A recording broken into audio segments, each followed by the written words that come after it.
প্রথম অবস্থায় কতটুকু কাজ শিখলে আপনি ইলেকট্রিক সেকশনে কাজ করতে পারবেন এবং কি মিস্ত্রিতে সিলেক্ট হবে।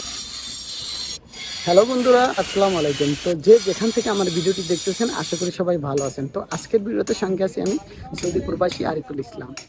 তো থাম্বনেল এবং টাইটেল দেখে আপনারা বুঝে গেছেন যে আমি কোন বিষয়ে আপনাদের সাথে আলোচনা করব।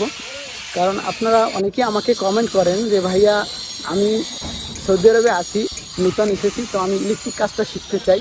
তো কতটুকু কাজ শিখলে আমি মিস্ত্রিতে কাজ করতে পারবো, তো সেই বিষয়ে একটু আইডিয়া দিবেন।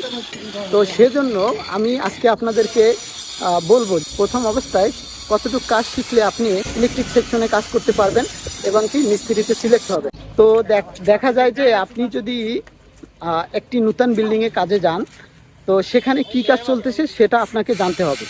ইলেকট্রিকের বিভিন্ন সেকশন আছে। একদম প্রথম ইলেকট্রিকের পাইপিংয়ের কাজ হয়, পিভিসি পাইপিং। তো এগুলো